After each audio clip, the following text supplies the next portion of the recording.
Amados hermanos, continuamos entregando entonces esta serie de mensajes acerca de este Jesús como propiciación, como de Dios, ¿cierto? Como el medio que el Señor usó para poder salvarnos.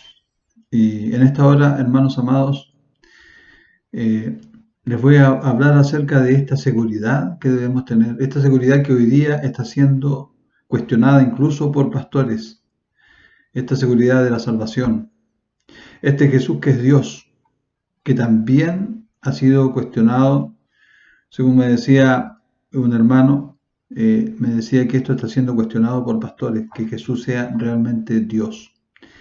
Y he querido, hermanos, entregarles entonces basado en la primera carta de Juan, en el capítulo 5, versículo 6 en adelante, acerca de este Jesús, que por un lado es Dios, y este Jesús que nos dio verdaderamente a cada uno de nosotros vida eterna, vida realmente, hermanos, en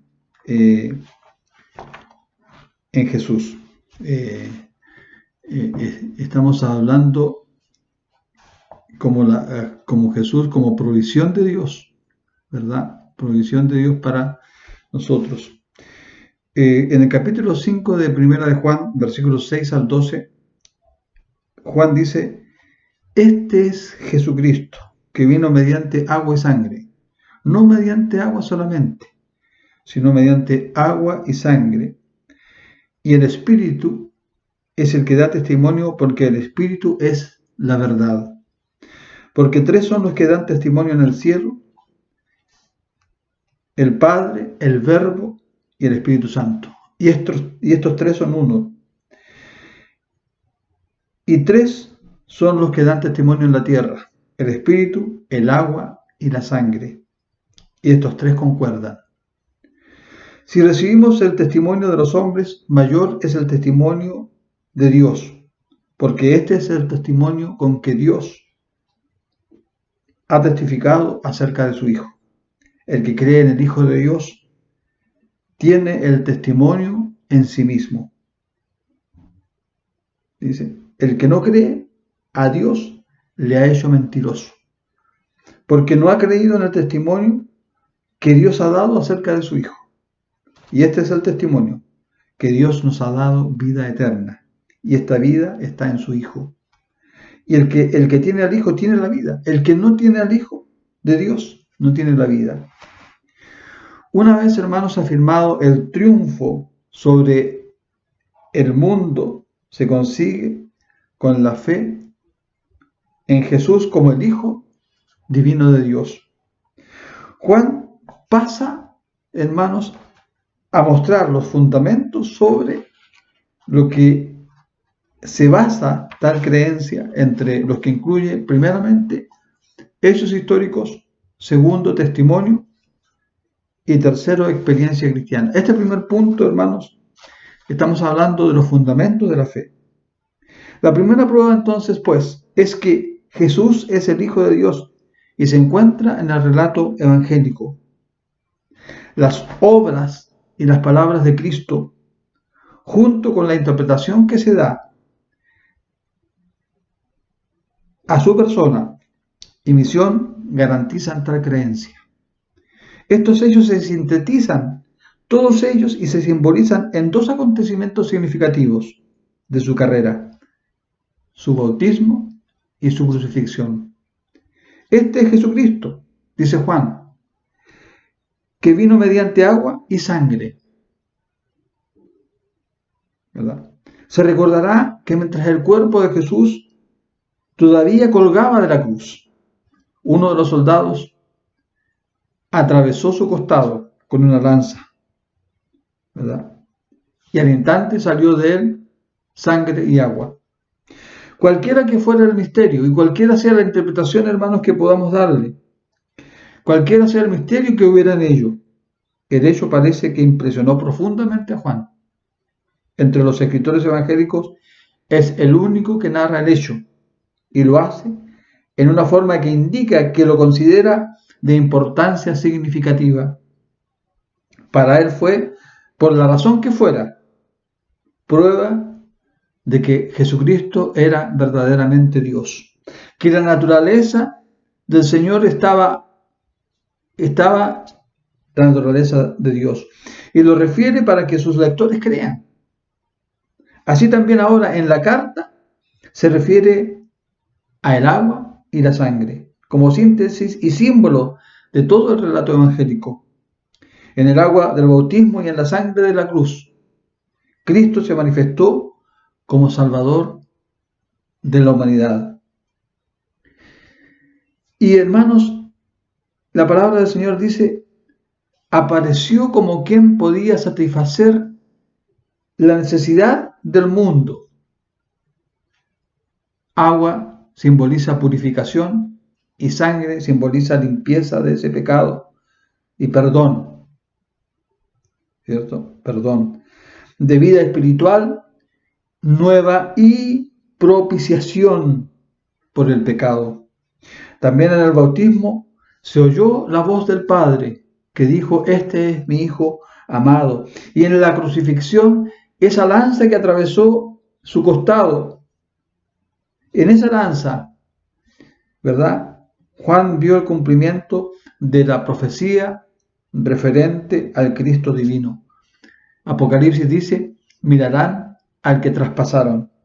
Así pues, el bautismo y la crucifixión, con todo lo que incluían, indicaban que eran pruebas fehacientes de que Jesucristo era el Hijo de Dios. Y es, por supuesto, el Hijo de Dios. Juan pone sobre todo relieve en la crucifixión, no mediante agua solamente, sino mediante agua y sangre. Probablemente, hermanos, trataba de enfrentarse a los herejes de sus tiempos, quienes intentaban distinguir entre el Jesús humano y el Cristo celestial o el Cristo espiritual. Sostenían que ese ser divino, Cristo, vino a Jesús en el bautismo, pero que se separó antes de la crucifixión. Juan afirma que el ser que fue bautizado era idéntico al Señor que fue crucificado. Era el Hijo de Dios, tanto en su vida como en su muerte.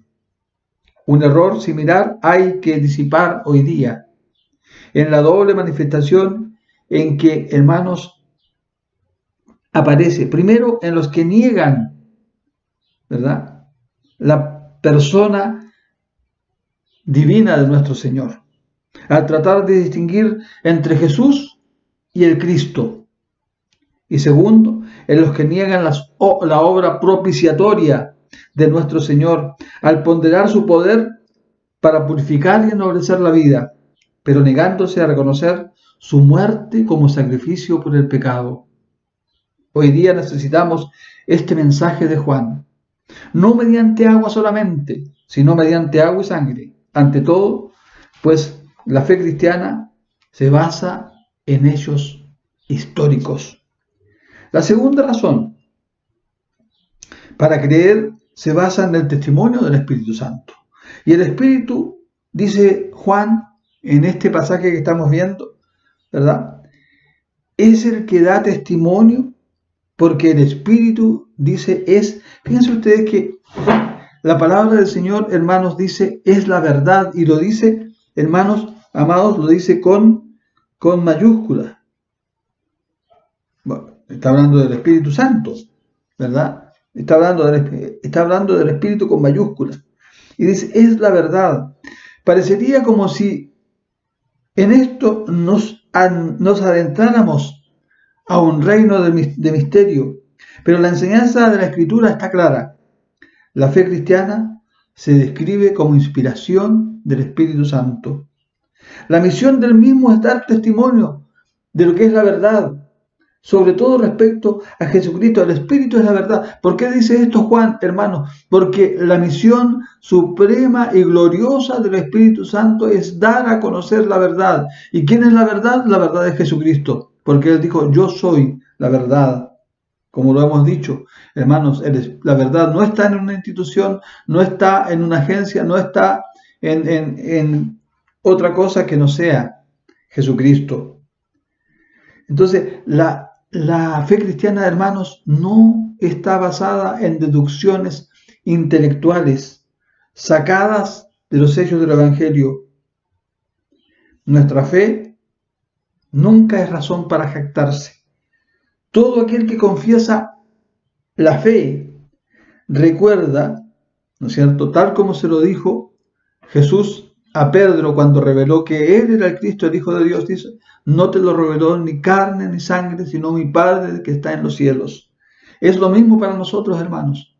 A nosotros no fue revelado este misterio, esta fe, este reino por persona humana, sino que fue revelada ni por persona humana, ni, hermanos, por carne ni sangre, sino por nuestro Padre que está en los cielos. Sin embargo, las dos cosas son comúnmente inseparables y se unen para instituir el fundamento, hermanos amados, de un hecho único. El relato evangélico y el Espíritu Santo de Dios se combinan para producir la fe. El Espíritu está de acuerdo con el agua y la sangre en dar testimonio de esta gran verdad única, que Jesús es el Hijo de Dios. Porque tres son los que dan testimonios en el cielo: el Padre, el Verbo y el Espíritu Santo. Y estos tres, dice, son uno. Qué maravillosa manera, hermanos, de hablar de la Trinidad este anciano Juan, ¿verdad? El Espíritu emplea la palabra de Cristo y también las ordenanzas de la Iglesia para inspirar y sostener nuestra fe. No es raro que los creyentes a lo largo de los siglos hayan encontrado alusiones al bautismo y la cena del Señor en las palabras el agua y la sangre. El Espíritu emplea estas ordenanzas para proclamar la purificación de la obra propiciatoria de Cristo.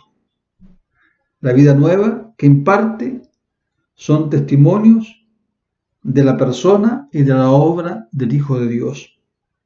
En tercer lugar, este testimonio del Evangelio inspirado del Espíritu Santo, del Espíritu Divino, del Espíritu Santo, Juan lo llama testimonio de Dios.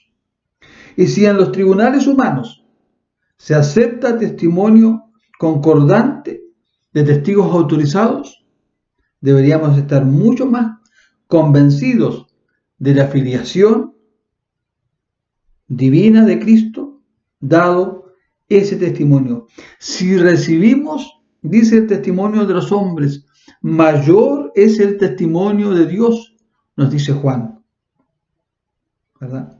Juan, sin embargo, agrega una tercera razón para la fe, a saber, la experiencia cristiana. El que cree en el Hijo de Dios tiene testimonio en sí mismo. Pablo lo dice en Romanos, hermanos. El Espíritu Santo de Dios da testimonio a nuestro espíritu. ¿De qué? De que somos hijos de Dios. ¿Verdad? De que somos hijos de Dios. Algunos consideran la fe como un gran riesgo, pero el que se entrega totalmente a Cristo, ¿verdad? El que no solo cree las afirmaciones las afirmaciones, ¿cierto?, acerca de Él, sino en Él entra en posesión de una conciencia directa y profunda de que el objeto de su confianza no es otro que su Salvador divino, ¿verdad? Posee una sensación de purificación y perdón, de aceptación por parte de Dios, de paz, de poder y de triunfo. Todo eso viene a nosotros, hermanos amados, cuando el Espíritu Santo entra a morar en nuestra vida. Y este conocimiento de Cristo que viene por el Espíritu Santo, fundado en la experiencia, fundado en la historia, confirma la fe de que Él es en realidad el Hijo de Dios. A la confianza que convierte el convencimiento profundo en la deidad de Cristo, Juan contrapone la incredulidad que rechaza el testimonio en favor de la filiación divina. Esta incredulidad hace de Dios un mentiroso. Rechazar el Evangelio inspirado, resistir al Espíritu de verdad, es acusar a Dios de falsa, ¿verdad? Considerarlo impostor. El que no cree, a Dios le ha hecho mentiroso, dice Juan, porque no ha creído en el testimonio que Dios ha dado acerca de su Hijo. Esta, pues, es la esencia del testimonio de Dios, a saber que Jesucristo es el Hijo de Dios y es, por lo tanto, la manifestación plena y perfecta de la vida eterna.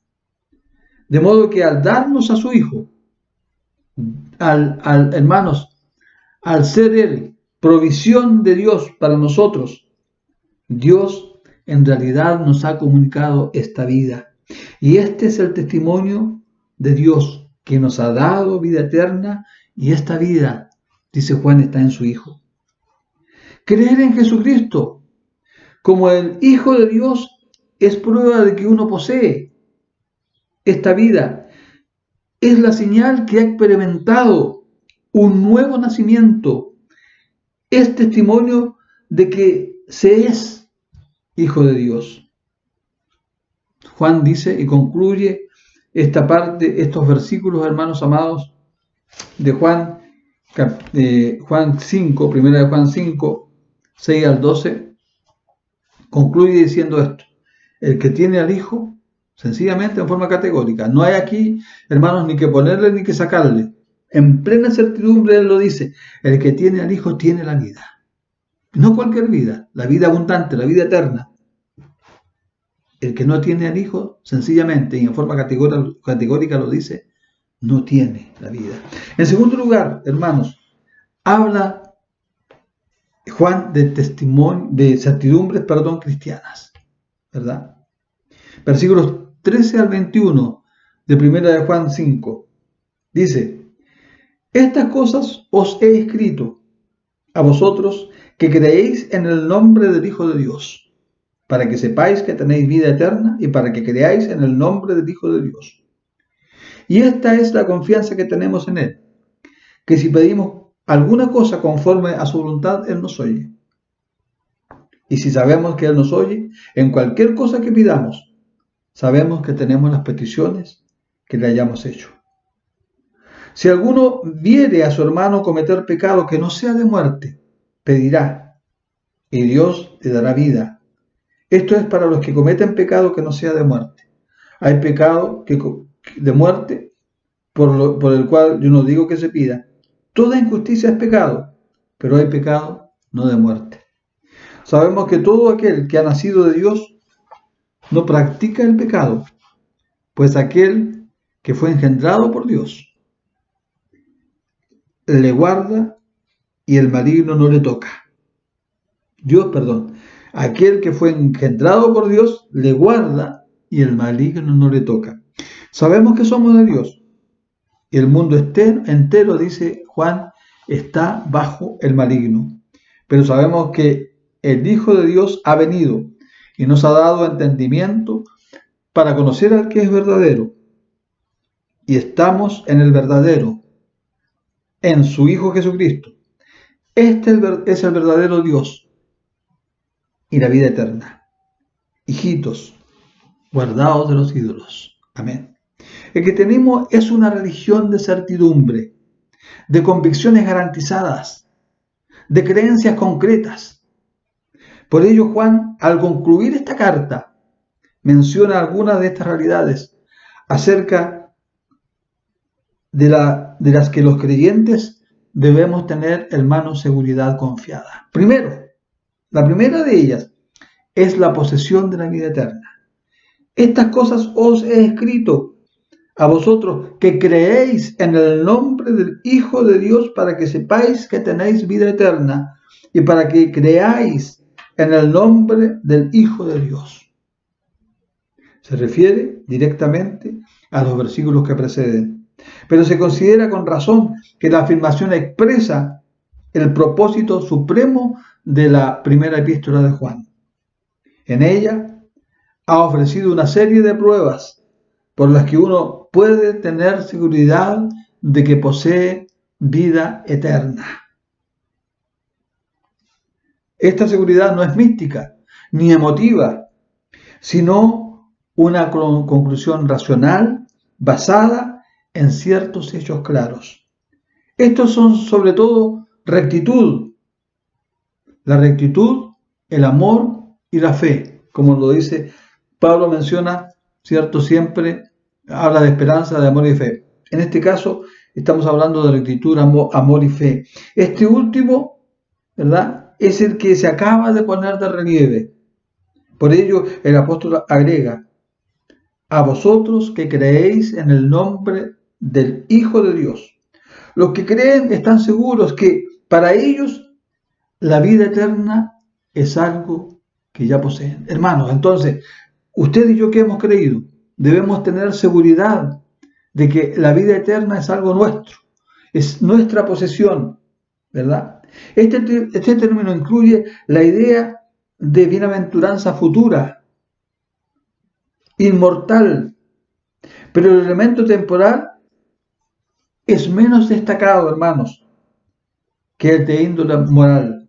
Vida eterna es la vida misma de Dios, la vida manifestada en Cristo y por tanto en los creyentes una vida como la de Cristo.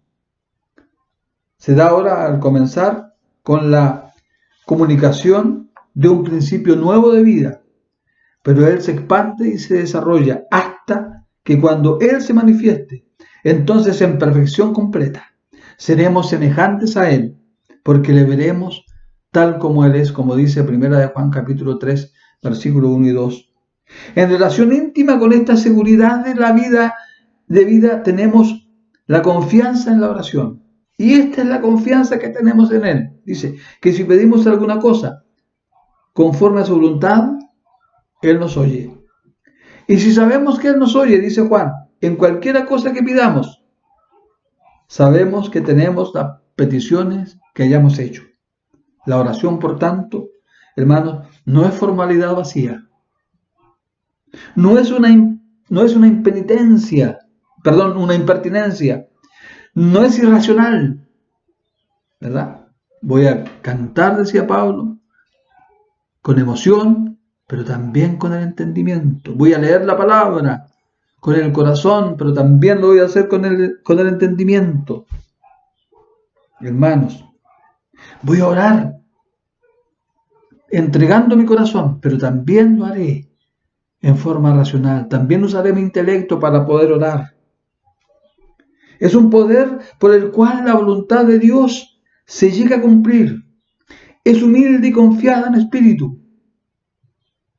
Su expresión más elevada están en las palabras de nuestro Señor Jesucristo, que deben ser nuestro modelo y nuestro ejemplo siempre. Cuando Él estuvo en el huerto de Getsemaní y Él dijo: más que no sea lo que yo quiero, ¿verdad?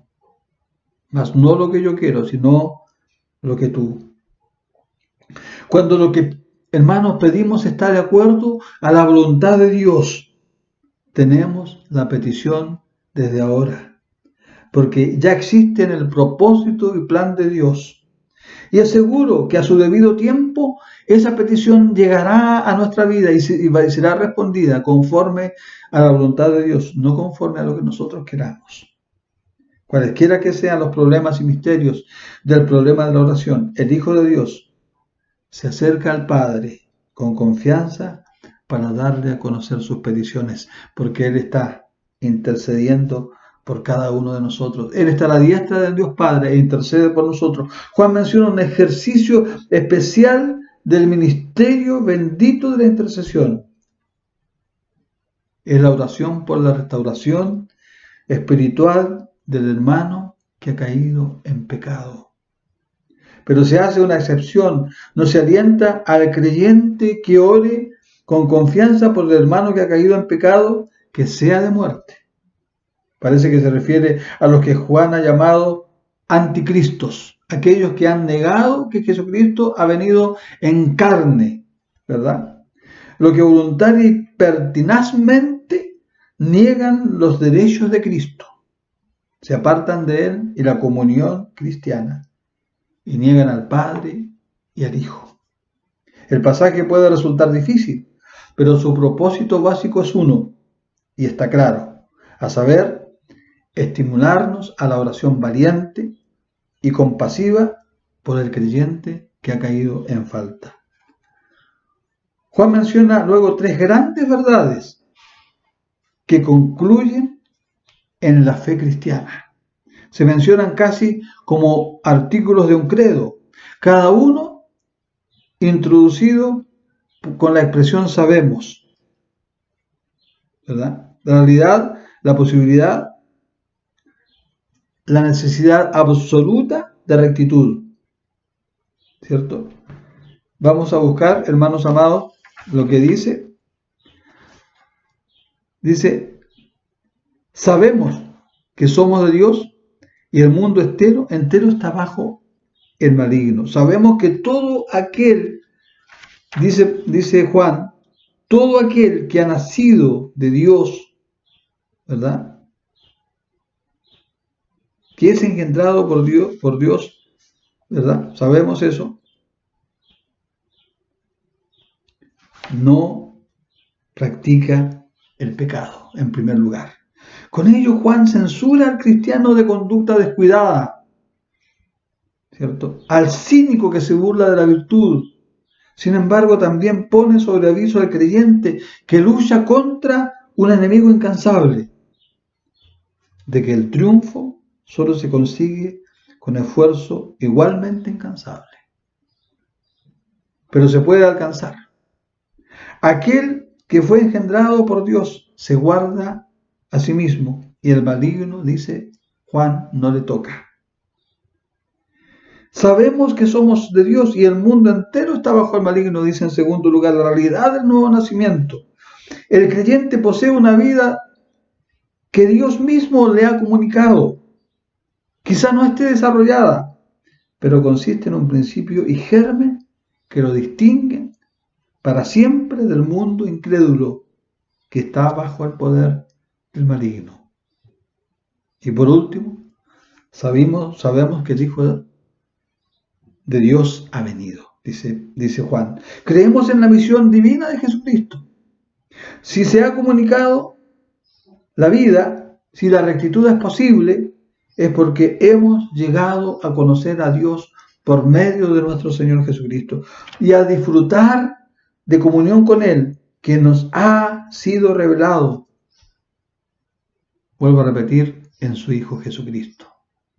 Por fin, Juan hace una afirmación comprensiva y agrega una palabra cariñosa de advertencia. Este es el verdadero Dios. Este Dios al que Jesucristo ha revelado. Y Él es la vida eterna, su fuente, su sustentador, su perfeccionador. Es su provisión. La provisión de Dios en Cristo es su don.